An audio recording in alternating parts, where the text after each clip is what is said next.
সকলকে আমি সংগ্রামী অভিনন্দন জানাই।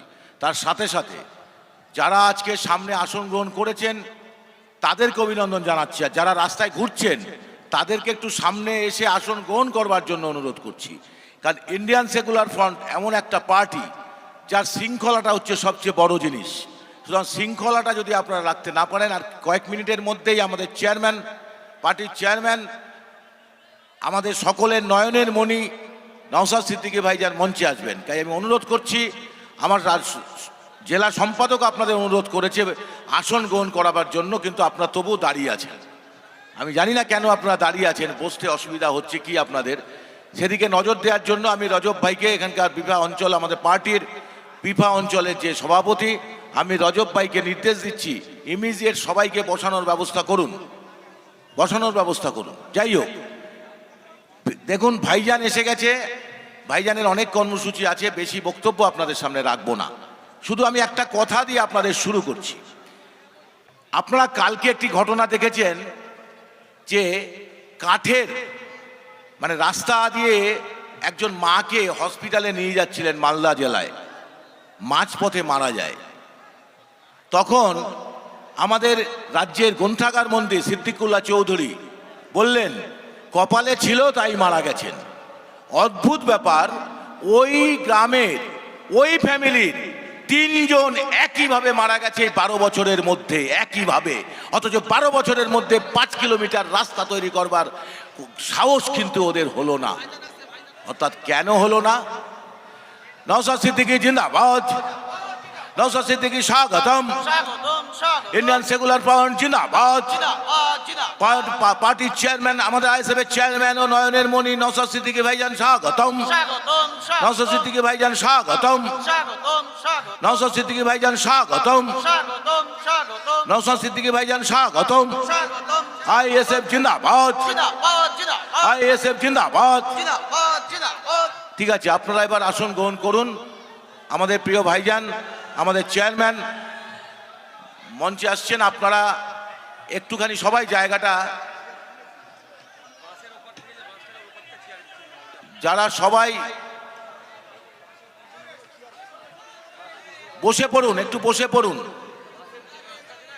এই যে ডান দিকে যারা দাঁড়িয়ে আছেন তাদেরকে অনুরোধ করছি আপনারা একটু আসন গ্রহণ করুন, ওখানে সুশৃঙ্খলভাবে সভাটাকে চালাতে দিন। ভাইজান বলবেন আর একটু পরেই। যে কথা বলছিলাম, সেখানে দাঁড়িয়ে আমাদের সিদ্দিকুল্লাহ চৌধুরী বললেন কপালে ছিল তাই মারা গেছে। ওই ফ্যামিলির 3 জনই একইভাবে হসপিটালে যাওয়ার নাম করে রাস্তাতেই মারা যায়। কি প্যাথেটিক! অথচ রাজ্য সরকারের কানে গেল না, জেলা পরিষদের কানে গেল না, পঞ্চায়েতের কানে গেল না যে 5 কিলোমিটার রাস্তা ঠিক করতে হবে।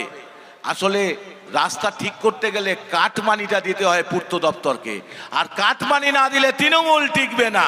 তৃণমূলটা শুধুমাত্র আজকে তোলামূলে পরিণত হয়নি, কাটমানিতে পরিণত হয়েছে। আর আমাদের মমতা ব্যানার্জি ভাইজান কালকে বলেছেন, আপনারা শুনেছেন, যে এই মুহূর্তে জনগণ থেকে আমাদের ওনাকে মিথ্যাশ্রী উপহার দেওয়া উচিত, উপাধিতে করা উচিত। কারণ উনি এত শ্রী করেছেন, এখন একটা শ্রী আগেই চালু হয়ে গেছে, যেটা উনি করেননি, জনগণ চালু করেছে। সেটা হচ্ছে রেপশ্রী। অর্থাৎ রেপ হলেই উনি স্বীকার করতে চান না যে ওটা রেপ হয়েছে।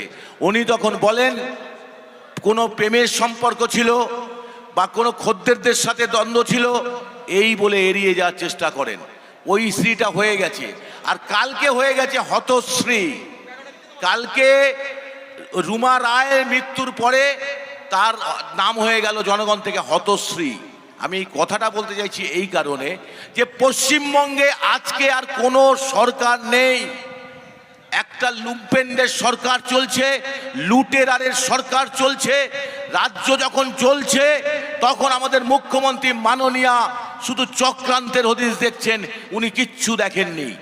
আপনার গ্রাম বাংলায় যদি একটা পায়খানা করেন, শৌচাগার তৈরি হয় পঞ্চায়েত থেকে, তার পাশেও লেখা থাকে অনুপ্রেরণায় মমতা ব্যানার্জি।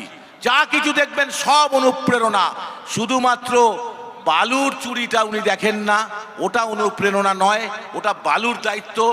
কিন্তু আমাদের কাছে তথ্য আছে, যখন বালুর মেয়ের বিয়ে হয় সেই বিয়েতে মমতা ব্যানার্জি যখন ওখানে যান তখনই উনি বলেছিলেন, তৃণমূলের নেতাদের থেকেই শোনা, কিরে বালু ভালো তো কামিয়েছিস, ভালো তো কামিয়েছিস, আজকে তৃণমূলের নেতারা বলছে। তা সেই কামানোর ফল আজকে প্রেসিডেন্সি জেলে, খুব কষ্ট হচ্ছে, ওনার খাট লাগবে। আর আমাদের ভাইজান 42 দিন, আমাদের নয়নের মণি 42 দিন আমাদের কর্মীদের 82 জন কর্মী যেভাবে জেল কেটেছে সেইভাবে নওশাদ সিদ্দিকী ভাইজান জেল কেটেছে। যদি খাটিয়া চায়নি, বাড়তি সুবিধা কিন্তু চায়নি, এটা ইতিহাস। অর্থাৎ যারা গরিব খেটে খাওয়া মানুষের কথা বলে, মানুষের সাথে বেইমানি করে না, সততা নিয়ে রাজনীতি করে, তাদের বিলাসিতার প্রয়োজন পড়ে না। ইন্ডিয়ান সেকুলার পয়েন্টের জন্মটা হয়েছে এইখানে দাঁড়িয়েই। আজকে আপনাদের বোঝার দরকার, যখন আমরা দেখছি ভারতবর্ষের মাটিতে জাত ধর্মের ভেদাভেদের ভিত্তিতে রাজনীতি করা হচ্ছে, ধর্মীয় বিভাজন সৃষ্টি করা হচ্ছে, প্রকৃত গরিব মানুষকে এখানে যারা বসে আছেন তারা আমার ভাষায় প্রত্যেকে গরিব মানুষ, কৃষক সমাজ থেকে উঠে এসছেন। কিন্তু আজকে এই কৃষক সমাজের মধ্যে যদি আমি আপনাকে ভারতীয় হিসাবে না দেখে কে মুসলিম কে হিন্দু দেখার চেষ্টা করি, সেখানেই হচ্ছে ভারতবর্ষের গোলমালটা এখানে বাঁধিয়ে রয়েছে। আজকে 76 বছর স্বাধীনতার পরেও একটা মৌলবাদ ব্রাহ্মণ্যবাদী মনুবাদী চিন্তা প্রকট আকার ধারণ করেছে। তাই আব্বাস সিদ্দিকী ভাইজান এই পার্টিটা যে প্রতিষ্ঠা করার পরেই বলা হয়ে গেল এটা মুসলিমদের পার্টি।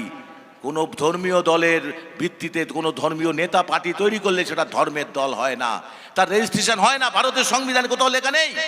তাহলে কংগ্রেসটা প্রতিষ্ঠিত করেছিলেন অ্যালাম অক্টাভিয়ান হিউম, তিনি তো একজন ব্রিটিশ নাগরিক, তাহলে ওটা কি ব্রিটিশদের দল ছিল? তাহলে মমতা ব্যানার্জি যে দলটা তৈরি করেছেন তিনি তো হিন্দু নারী, তাহলে ওটা হিন্দুদের দল ছিল। ও আব্বাস সিদ্দিকী ভাইজান পীরজাদা, তিনি মাথায় একটু টুপি আছে, তাতে বড় জ্বালা। কেন জ্বালা? এটাই হচ্ছে 77 বছর ধরে আমাদের মধ্যে মনুবাদী ব্রাহ্মণ্যবাদী চিন্তা পোষণ করানো হয়েছে। ব্রাহ্মণ্যবাদী মানে ব্রাহ্মণরা নয়, ব্রাহ্মণ্যবাদী একটা মতাদর্শ,